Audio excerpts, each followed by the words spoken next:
Thank you.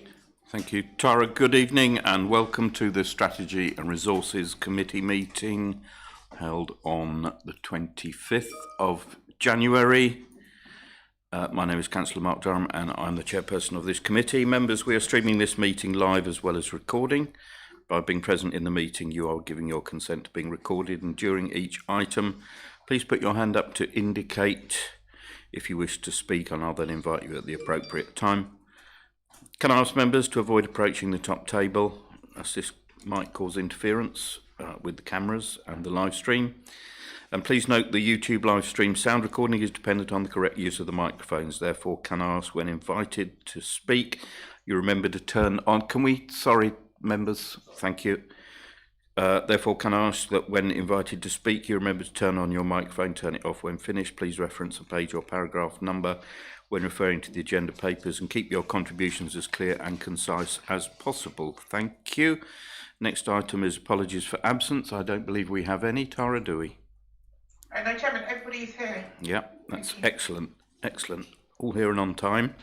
Item 3 minutes. It's recommended that the minutes of the meeting held on the 23rd of November 2023 to be found on pages 5 to 30 are approved as a true and accurate record. I so move. Do I have a seconder? Councillor Thompson got in first. Everybody happy? Councillor Fluker? Yes, excellent. Thank you. Sorry, Chair, could I just be noted as being in attendance? You are. Thank you. Councillor Lagan is in attendance, Tara. So we agree those minutes by assent. Thank you very much indeed. Item 4, declarations of interest to disclose the existence and nature of any disclosable pecuniary interests, other registrable interests and non-registrable interests relating to items of business on the agenda, having regard to paragraph 9 and Appendix B of the Code of Conduct for members. And members, you are reminded that you are also required to disclose any such interest as soon as you become aware, should the need arise through the meeting. Item 5 is public participation, but I understand we have no public speakers. Is that correct, Tara? That's correct, Chairman. No public speakers. Thank you very much. So that moves us on to item 6, which is the Council Tax Support Scheme report, and Ms Lucas. Thank you, Chair. This is the proposed council tax support scheme for the year 2024-25. Members should note that following the abolition of the National Council Tax Benefit Scheme in 2013, local authorities were required to put in place local council tax support schemes, and such a scheme was approved by this council in 2012. Since that date, the scheme has remained substantially unchanged in subsequent years. And the current scheme reflects the Council's decision to deliver a long-term sustainable scheme based on the principle of cost neutrality. There's only minimal changes that are proposed to be introduced to this scheme in order to ensure that it reflects national legislative changes. So the scheme's costs are projected, as I say, to remain sustainable for the year 2024-25, and additional support and advice continues to be provided to customers who have difficulty in paying, including through the provision of a hardship scheme, which is part funded by Essex County Council, which is proposed to continue into 2024-25, and the framework for that is found at Appendix 2.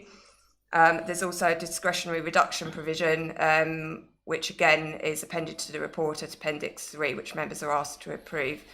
The Head of Revenue and Benefits, Michelle, is online as well if there's any more specific technical questions about the nature of the report. Thank you, Chair. Thank you. Thank you very much. Members, we have a number of recommendations. Are there any questions for the officers, please? This is fairly straightforward. It's an annual thing. Nobody is showing that they wish to. You've got away very lightly, Michelle. Nobody is showing. So, members, we have 5 recommendations. I don't need to read through them. You've all read them. You have them in front of you. Can we take them on block? Yes. And do we have assent, please? Or all agreed? Thank you very much indeed. Chairman, just to remind members that that is a recommendation to council. It is a recommendation to council. Yeah. Okay. Thank you very much.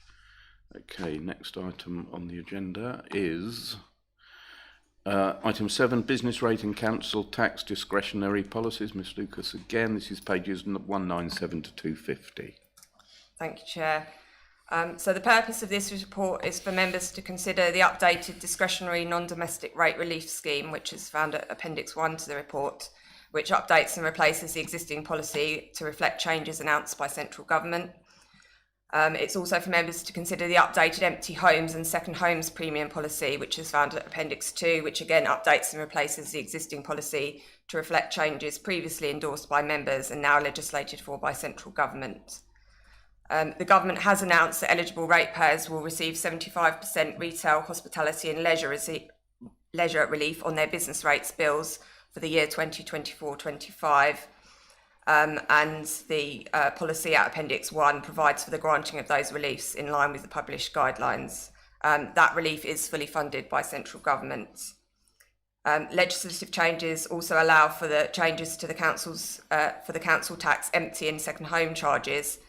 The levying of the increased charges was previously endorsed by members, and as I said, the policy at Appendix 2 provides a framework for the administration of these changes, including mandatory exemptions, but is yet to be completely finalised.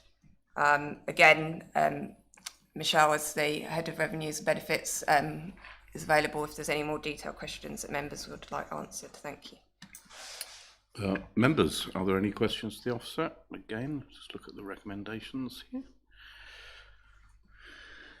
And let me just get to the recommendations. 1 second. Lucas, do you want to just here? So we have the recommendations again. This is to council 2 recommendations. If there are no comments, can we have assent for approval? Did you have it seconded? It can be, yes. Thank you very much. Thank you. That is agreed. Next item on the agenda. Well done, members.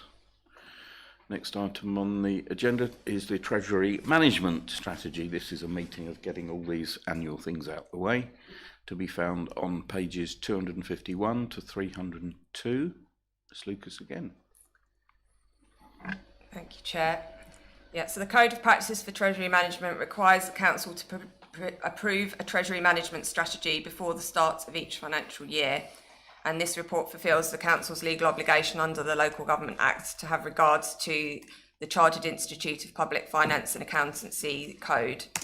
So the SIPFA Code defines Treasury management as the management of the local authority's borrowing, investment and cash flows, including its banking, money market and capital market transactions, and the effective control of the risks associated with those activities, as well as the pursuit of optimum performance consistent with those risks.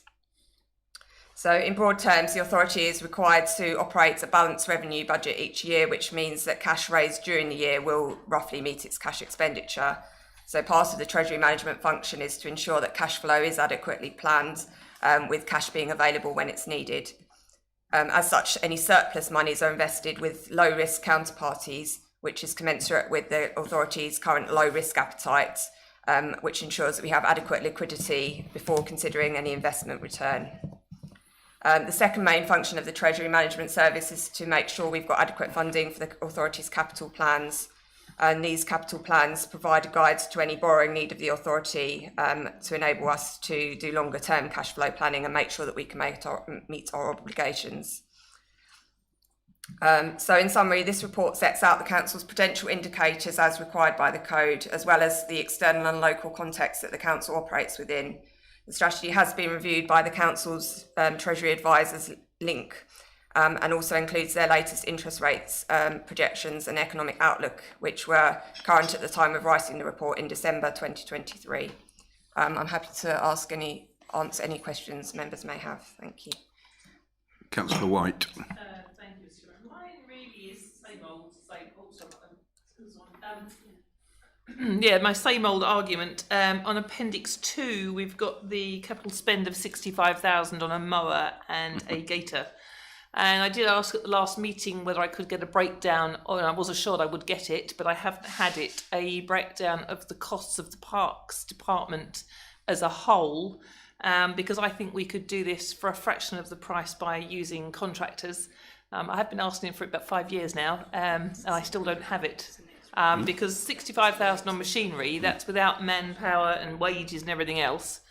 I'm going to stop you there, Councillor White, because that isn't relevant actually to the Treasury management strategy. It is a matter of our procurement policy. We have debated that in the past, so we're going to move on from that. I note your question, but again, that isn't in relation to this agenda item. Any other members? Councillor Bown. Can I just be pedantic? On page 259, operational bank accounts, I think there's a wrong word imprinted. The accounts may incur in operational exposures, for example, though I thought it'd be through current accounts, not though. Well spotted, Councillor Bown. You get tonight's gold star for reading. So, members, we have one recommendation. Members, we have one recommendation, which is to council, which is to approve the Treasury management strategy. A proposer, please. Councillor White. I'm happy with that. I was on the wrong agenda item. My laptop's frozen, so I'm flicking backwards and forwards. And it's considerably milder, actually, Councillor White. So perhaps okay. Well, we will rewind. So, members, I need a proposal to approve the Treasury management strategy. Councillor Spenceley, seconded by Councillor Thompson. All those in favour? Thank you very much. Next item, item 9, capital and investment strategies for 24-25. Please, members, and minimum revenue statement 24-25 to be found on pages 303 to 242. Ms. Lucas again. Thank you, Chair. So this report details the intended capital expenditure plans and funding arrangements for the year ahead, and sets prudential indicators against which actual expenditure and any borrowing should be monitored. So the capital strategy for 2024-25 is found at Appendix 1 and gives a high-level overview of how capital expenditure, financing and Treasury management activity contribute to the provision of our local services, along with an overview of how that associated risk is managed. At Appendix 2, there is the capital project bids for the year ahead. Members should note that following the discussion at Strategy and Resources Committee in November, the item relating to the Dengie 100 gym extension and car parking has now been removed, but otherwise the capital bids remain as considered by the committee in November. Appendix 3 sets out the Council's investment strategy for the year ahead, which is unchanged from previous years. And Appendix 4 sets out the minimum revenue provision statement, which is required by the Local Government Act 2003 and the DLUC guidance on minimum revenue provision, which is broadly to ensure that capital expenditure is financed over the period, which is reasonably commensurate with the period in which capital expenditure provides benefits to the council. So these strategies have been compiled with the advice and support again of the council's Treasury Advisors Link and the latest outlook and interest rate forecast at the time the strategies were drafted. Again, happy to try and answer any questions members may have. Thank you. Members, before you go, Councillor White, this committee agreed our capital programme and that was subsequently agreed by council. So we're not going to revisit the parks and the capital. We're not going to revisit the capital programme because this is the strategy, not individual items. That was agreed by this committee and has been agreed by council. I'll let you ask your question though. Yes, thank you, Chairman. I mean, yeah, okay, we are where we are, but I've still not had a response, and I've been asking this for about 5 years. And at the last meeting, I was promised that I would get a report, and I've yet to get it. Your request has been noted, duly noted. It was noted at the last committee meeting. Okay, thank you. Members, are there any other questions on the investments? Councillor Stamp. Sorry, Chairman, and forgive me because I'm papered out. I've done 2 scrutiny committees at county, but what is our forecast for the interest rate going forward? I was quickly trying to scan. Is it 4%? 3? Sorry, I'm trying to find it. Please forgive me. Sorry, I'll just from Link. There's a lot of paper, a lot of words here, Chairman, and I do apologise. I'm just interested to know what we're forecasting. We are relying on Bank of England forecasts. And yeah, what we're forecasting. If you know, Councillor, if you can forecast, Councillor Stamp, you can. No, I'd like to compare it to things I know other authorities are doing, that's all, Okay. to find out if we're consistent. Well, not we're consistent, where we are. Ms Lucas. Is it 4%? Yeah, so we're currently projecting an average interest rate of 4%. Obviously, it will vary depending on the type of investment, but that is our base assumption on average over the year. Okay. Any other questions? Members, we have these 4 recommendations. Again, this is to go to council next month.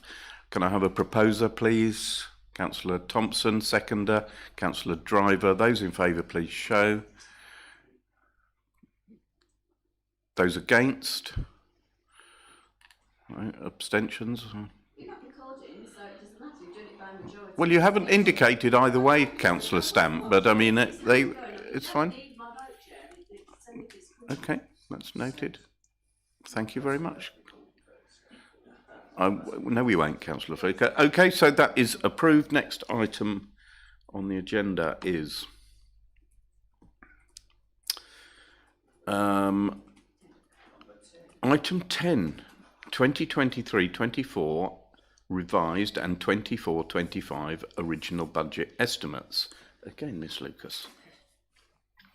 Thank you, Chair. So the purpose of the report is to note the provisional local government finance settlement, which was announced by government on the 18th of December 2023. Also to present the revised budgets for the current financial year and the proposed budgets for the next financial year 24-25. And those are set out at appendices 1, 2 and 3 of the report. The report also presents options for the proposed level of council tax increase for 2024-25, which is proposed to be an increase of 2.98%, but that will obviously be subject to approval at full council. This would mean an average Band D council tax rate of £225.27, which excludes the parish precepts, and that equates to a £6.52 increase compared to the current financial year. Further to that, the report sets out the policies on our designated use of financial reserves, which are set out Appendix C4, and also my statement on the robustness of budgets and adequacy of reserves, which is found at Appendix 5. Lastly, members should note the outcome of the budget survey 2023, which is noted at Appendix 6. So there's, again, quite a lot of detail in the report, but happy to answer any questions. Thank you. Members, this is an important one. Are there any questions? Councillor White. Thank you, Mr. Chairman. Yeah, my parishes have had a problem with the precept and they've not received the money they were expecting. I understand that there was a problem with the previous accounting. I don't know what it is. They've just asked me to raise it as an issue. And they said, are the council going to make up the shortfall that they've got because it wasn't what they were forecast to receive? And this was Purley Parish Council. They were quite badly affected by it. The others not so much in my ward.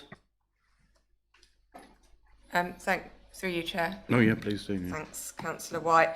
There was an issue which we wrote to all parishes about, where there was a small calculation error in the precepts for the previous year. We did make absolutely clear in the letter to those all parishes that none of them would be adversely affected. So those that would have received a slightly higher amount in the previous years, we've offered to compensate them for the difference, and those that have actually benefited, we're not seeking to claw those monies back. So no parish council will be adversely affected, but obviously it's regrettable that error occurred. Thank you. Oh, brilliant. Thank you. That's good. Councillor Fluker, you look like you were about to. Just on the verge of asking a question. I could see that. I mean, Councillor the officers apologised over this, and I know it's affected quite a lot of parish councils. But I mean, why did this happen? I mean, that's not my question, but I can see that others feel. I mean, how did this happen? Bearing in mind that we have these checks in place, we have our policies and procedures. How could this have happened? Yeah, please do. Yeah, Chair. good question. Yeah, I mean, it was just a human error that, as I say, regrettably wasn't picked up at the time. We have strengthened our checks and balances now to make sure that doesn't happen again, but obviously it's quite a technical area. of calculation. So it's just, as I say, regrettable that it wasn't picked up earlier, but it was just a genuine human error.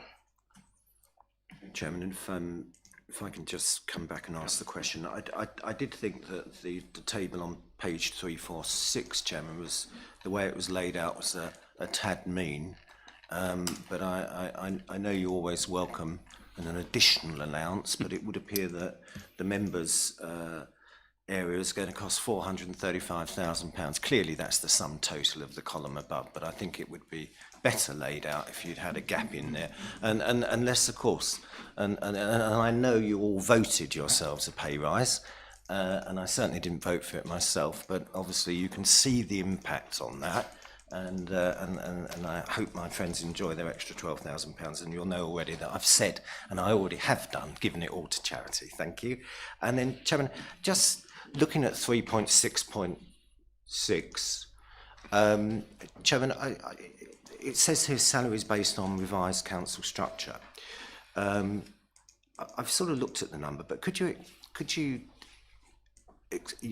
expand on that?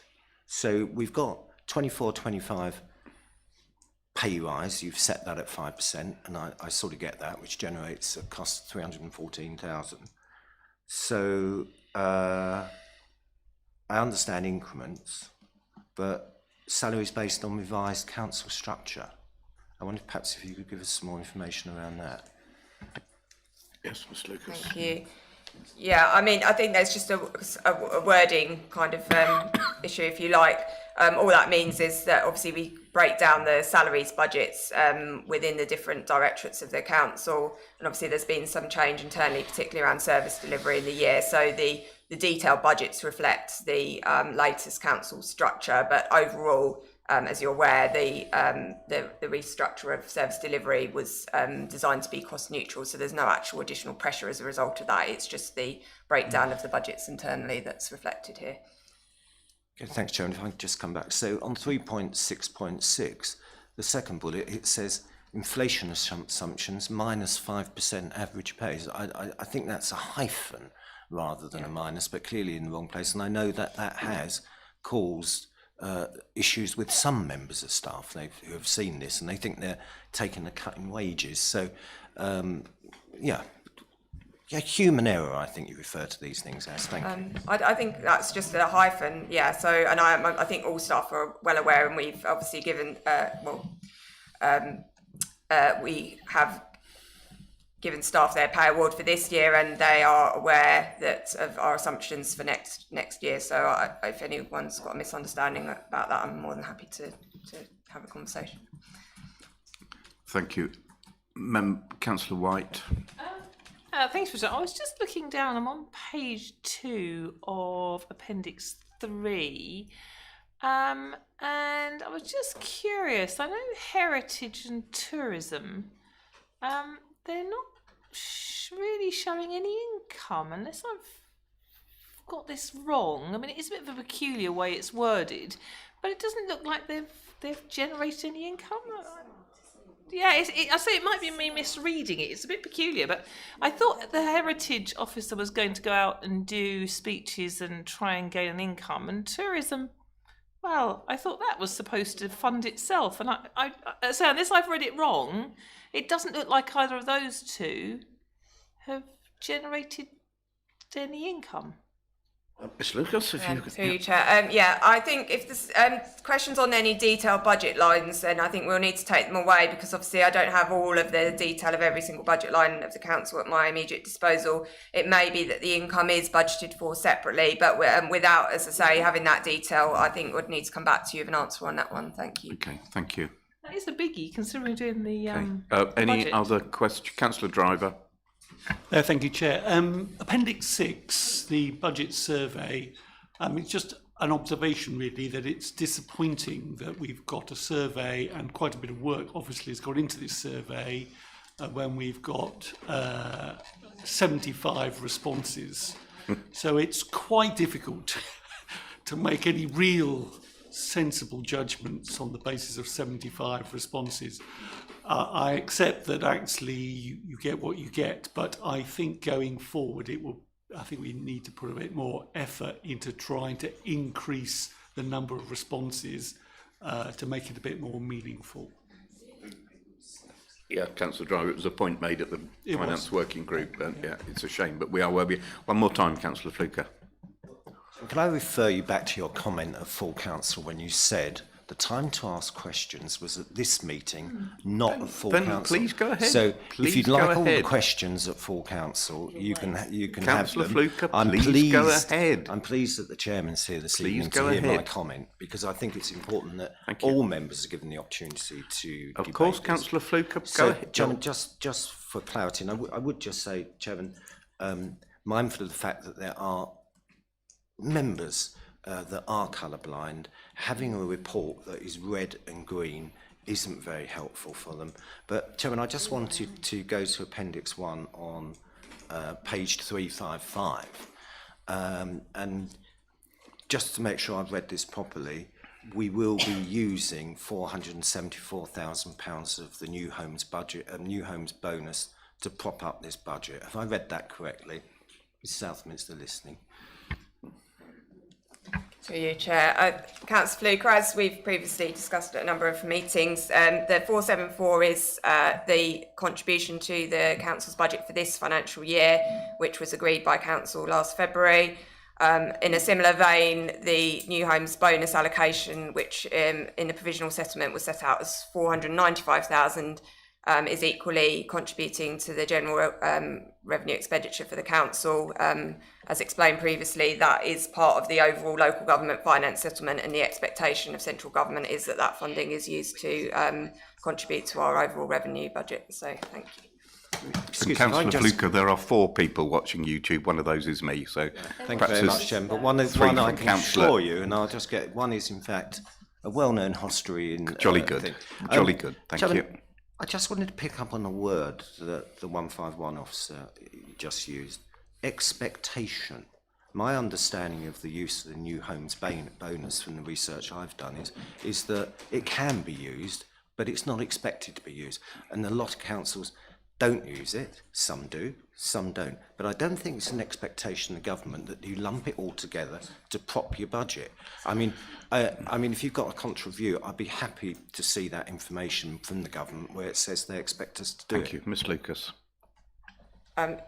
Yeah, I think we have previously shared the guidance around the scheme as it was originally set out a number of years ago.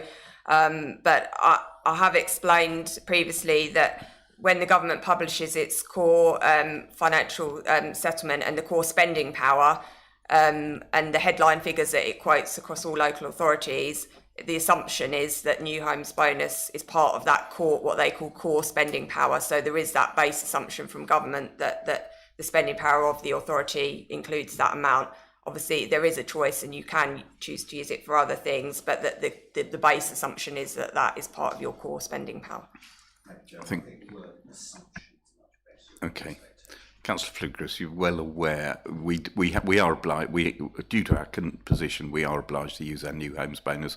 If we didn't use that to prop up we would either have to make cuts or borrow to balance the budget. I'm afraid that's the simple fact of life. Okay, Councillor White. Thank you. Sorry, it's me again. Sorry, I'm still on the parks and countryside services. So we've got 141 is about £1.5 million, and it brings in 1.4. Park rangers are about 470 odd thousand and brings in 400 from what I can make out.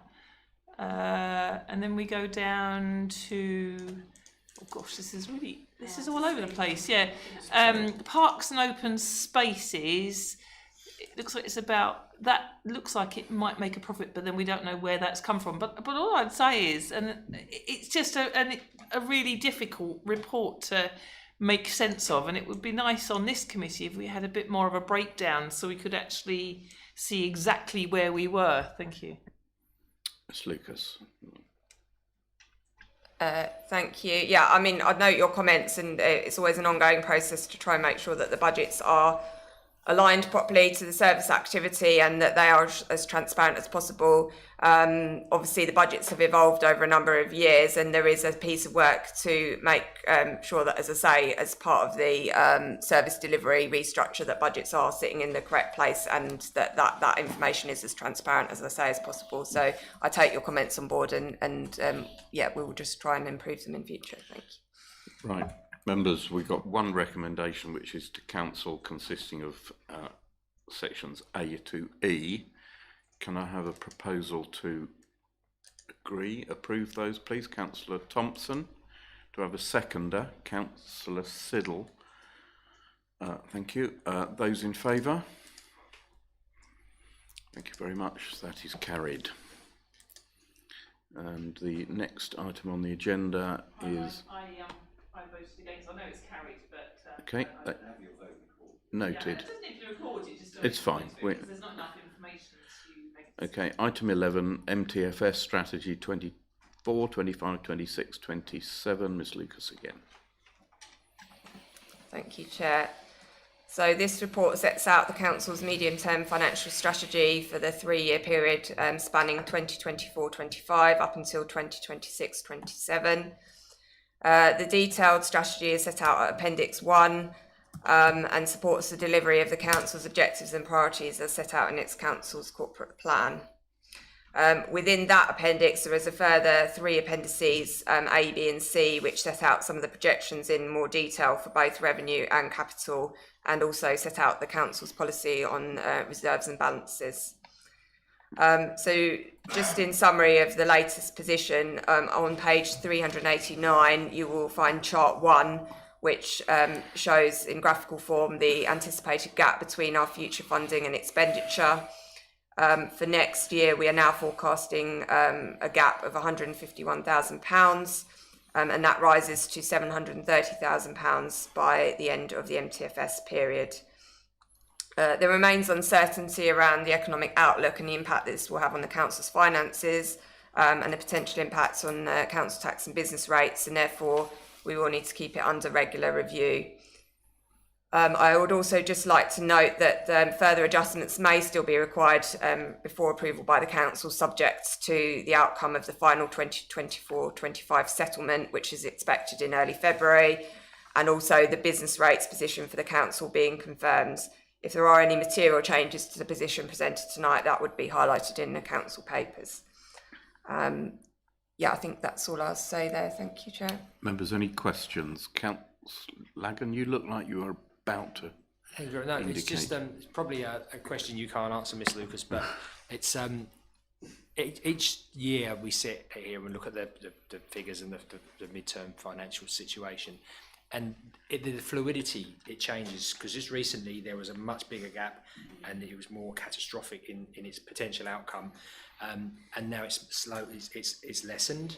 So it's just really something that I know you can't say yes, this is going to be the factual part and it will fluctuate a tiny little bit, but I just get concerned that when we're making decisions on services, cuts, investments, etc., is this the best information that we can base that upon? Thank you. All I will say before Ms. Lucas goes in, it is the best estimate, I'm sure. We live in volatile times. If we could forecast things that, we have uncertainty in the Red Sea, that could significantly increase and produce volatility, certainly in the energy market again, in which case a lot of these figures are going to go out the window. But it is a best estimate, and I'm sure that's what Ms. Lucas will confirm. Thank you, Chair. Yeah, obviously in my role as Section 151 officer, I am obliged to make sure that our projections are as robust as I can make them at the time of publishing the report. Obviously, there is significant uncertainty, particularly around things like the local government financial outlook, but also wider economic factors such as inflation. And I think at this point last year, there was greater uncertainty around government's commitment to funding local authorities, but also greater uncertainty around the inflationary impact. And I think throughout the course of the year and following the peer review, we've reviewed and refreshed some of those assumptions, particularly around the ongoing financial outlook from government, and also as a result of things like the waste contract being crystallised, so we have more certainty around the future costs of those, we've been able to bring some of those cost assumptions down a bit, which has significantly improved the position that we're reporting now. Also, there has been work throughout the financial year and with the finance member group to look at ways to close the gap and also to minimise the pressures. So all of that work is fed into the latest position, and I did go through at the informal briefing a week or so back with members the changes that have arisen since the last financial year. So obviously there remains, as I say, uncertainty, and we don't know exactly what's going to happen next year, but based on the information I've got at this time, I'm confident that this is the position that members need to agree. Councillor Siddle. Thank you, Chair. Yeah, one of the things I would like to commend is Ms Lucas and her team for all the work that they've done over the last year, and also for all the members of the finance working group as well. I think that's been really constructive and positive. I think the LGA finance peer review has been extremely useful to the council in terms of highlighting and working with us. And the feedback from the LGA on Monday was that we are doing very well, and their summary was very good in terms of what we're doing. We're in a much better position than a lot of local authorities in terms of our finances and in terms of our reserves. However, in the future years, we've got more work to do, and we need to ensure that we don't rest on our laurels, and that we ensure that in the future, anything that we're doing in terms of the savings that we make fits with our corporate strategy. And I know Councillor Fluke will be pleased to hear that. And one of the things that we need to start doing as soon as this budget is agreed in February is start working on those future years, and to ensure that we're all working together to ensure that the council remains financially sustainable. I think Councillor Siddle, absolutely. We're going to come to it in the next agenda item under private and confidential.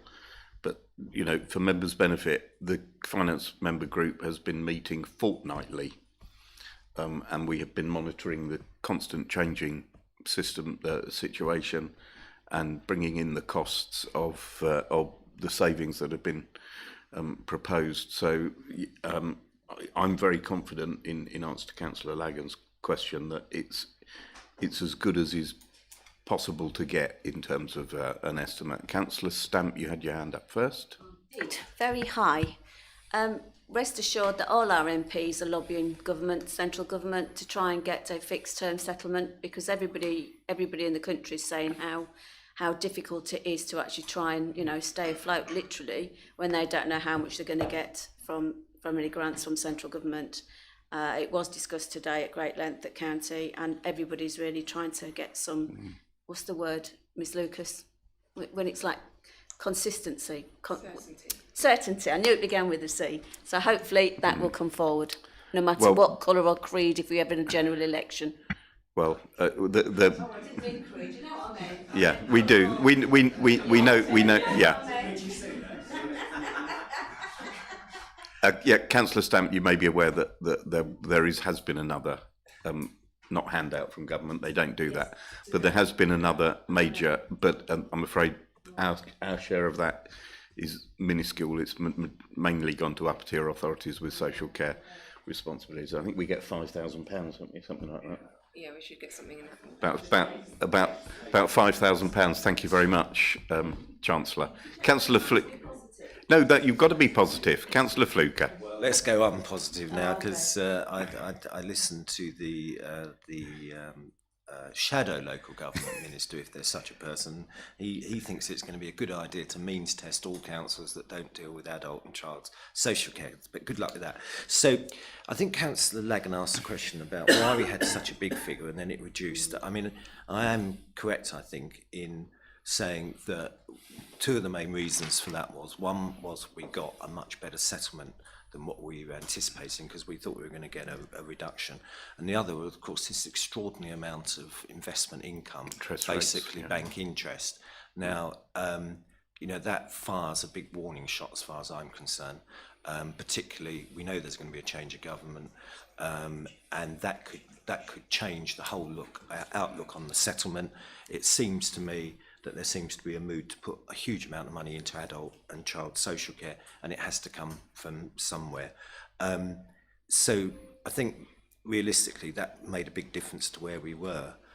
But if you were to strip out the interest, and we can debate all evening about where interest rates will be in 2 years' time, Pricewaterhouse have a completely different view to our advisors. And I know advice is only advice, but I think sometimes it's very, very important for a 151 officer to look at this advice and think, well, what happens if it goes the other way? And there isn't anything out there. And it would have been nice to look at this and say, well, okay, well, if the interest rates drop away, as some of the major financial institutions are suggesting, including the National Westminster Bank, if one goes online today, you'll notice that the short-term investments now are 2% lower than what they were 6 months ago, and you've probably noticed that yourself. So there is something in the marketplace, and it's very dangerous sometimes just to go to one particular source of information. And you know, we've had this before. And then just very briefly, Chairman, the leader mentions resting on laurels. Well, the time to have sorted this all out really probably would have been 6 months ago. We were looking at a huge gap in our budget. We were only saved by investment income and the settlement not changing. Had that not been the case, we would probably be looking closer to £1.2 million. And I think at the moment we're trying to close a budget down to a deficit of 150, which, had it have been the other way around, we would have had a deficit of 600,000. But perhaps we can debate that more when we talk about the hard work of this finance group in the next meeting. I know it's difficult, Chairman. I don't think it's challenging enough in summary. I don't think it's challenging enough, but that's... I'll let Ms Lucas come in. I mean, the only point I'd make, our increased interest has been... yes, I know, but it also has the inflation impact on a lot of our costs. So most of that has been eaten up, regrettably. Ms Lucas. Thank you, Chair. Just to provide some assurance to Councillor Fluker, the interest rate forecasts that we used, obviously Link is our provider, but they do take on board a range of other views, including those of capital economics, in terms of coming up with their views. So it's not just the view of one individual. They take a view across the market and come up with their interest rate projections. The interest rate that's built into our future MTFS reflects the interest rates that are projected to fall over the course of that period. So we're not fully assuming that the interest rates as they currently are will continue. It's based on those future interest rates coming down, and that in part contributes to the growing gap which is shown in the report. Also, just to assure members that at paragraph 8.4 on page 403, there is some sensitivity scenarios around the interest rate projections. So you can see what a 0.5% drop in investment rates would mean to us as a council, which is in the order of £125,000. So the particular point that Councillor Fluker raised around not being clear about the impact of the interest rates is actually addressed within the strategy. Thank you. And I think that only to that BPS, and it's a very small BPS that you're quoting there. And I mean, I know this is hugely difficult, but for members to properly understand this, you need to, I would ask you to consider in future extending out the BPS so members can really, truly understand. I mean, on the plus side of this, and I think, Chairman, you just said we could be at war in three fronts in 12 months' time, and we know what happens then. So I think sometimes it's good just to give a little bit more because of the volatility of the market, and also the other way.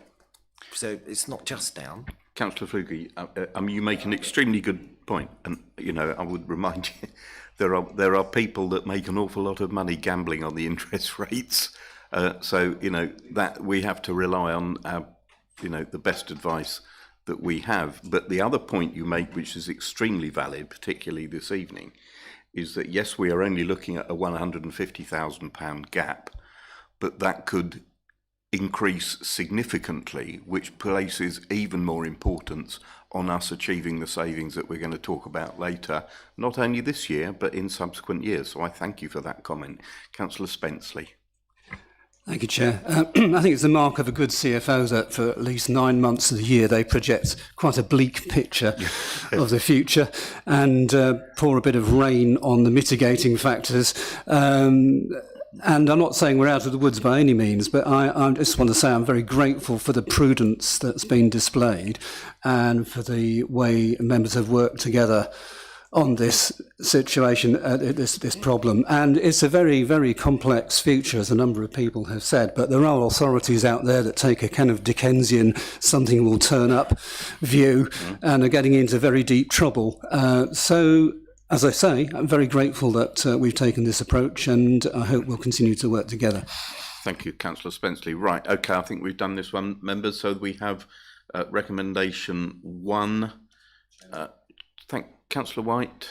Thank you. Sorry, I thought you'd seen my hand earlier, but No. never mind. No, I was just going to say that, I think this is a really good place where we are. And I know there's been certain members that have wanted to pretty much abolish Maldon District Council because everybody kept saying we were financially unsound, it was unviable. But I'm not going to mention names.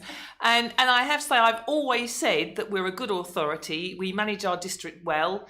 I love the area planning committees because we listen to the local people, and I've always said we were a good authority. And what's interesting is all the ones we were meant to revere, which was Thurrock and Croydon and Surrey and all these other councils, they're all done. They're all bankrupt, So I have to say, well done to everybody at Maldon District Council for hanging on together. And I think we do need a pat on the back.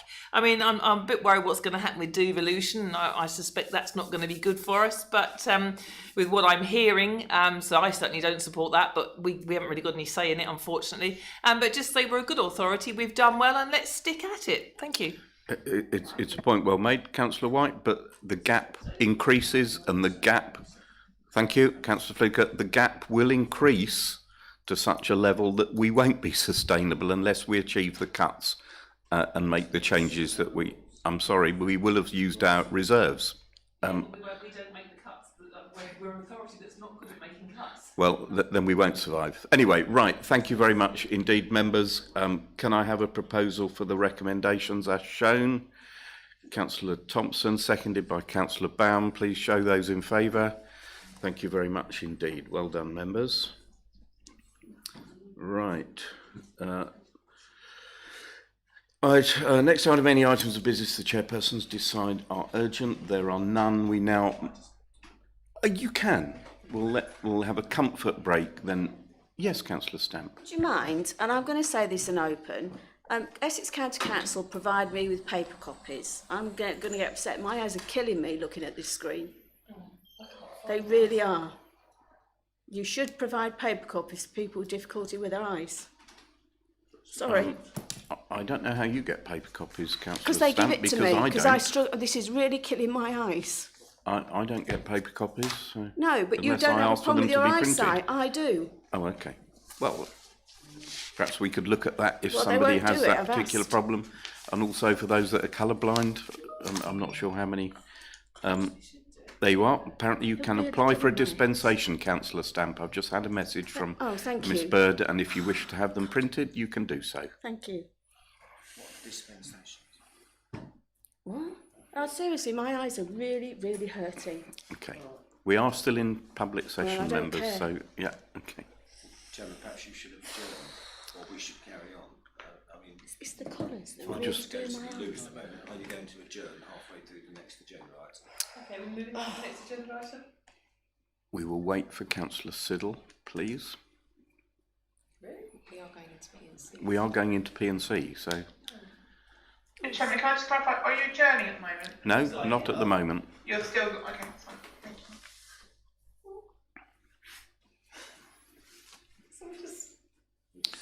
It's about to come in the door, Councillor White, and there was absolutely nothing to be achieved by adjourning it. Right, next item, exclusion of the public and press.